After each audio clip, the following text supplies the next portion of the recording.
There are alternative theories. However, the presence of the nanodiamonds and impact sites really seem to indicate that the comet is the most likely outcome. Other theories include ideas such as the Earth being hit by a solar flare, causing the ice sheets to begin melting, which still disrupted the ocean currents and subsequently caused the temperatures to drop as a result. And along with this, there's another theory that suggests mega meltwater avalanches that could be generated on the surface of a continental ice sheet and produce fast-moving waves of water nearly 100 meters high, traveling at 900 kilometers an hour, crashing into the world and destroying everything in its path. Again, these are all theories, so make sure you do your own research if you really want to go down that rabbit hole. Ultimately, all of these ideas, along with all of the data that we have from the Younger Dryas period, suggests that there was massive flooding and definitely would have been experienced by humans living at that time as catastrophic. Now, since research into all of this is still ongoing, there are still many mysteries to be revealed about this event.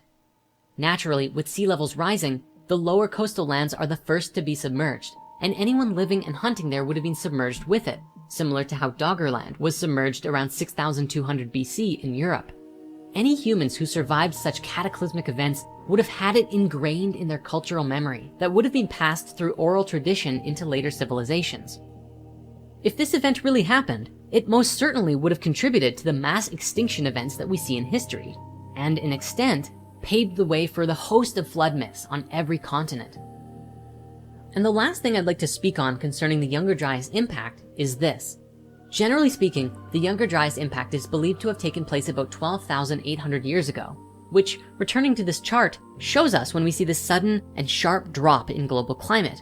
However, there's very little conversation about what this other spike is, known geologically as the Bowling-Allerod period, which takes place just before. It's true that when we look at the last 1,000 years before the Younger Dryas, we see phenomenal climate changes as well, but there is very little evidence about what caused it, and most theories about how this could have been caused are problematic or inconclusive. The standing theory at the moment is that warm ocean currents deep in the North Atlantic abruptly released into the colder water above it, warming the waters and causing ice sheets to break off from the glaciers. While this is the prevalent theory, many others simply remark that it's just climate change, which seems to be another way of saying, well, we don't quite know for sure. Yet, if this is just a result of natural climate cycles, then that certainly brings about a much different perspective on climate change today.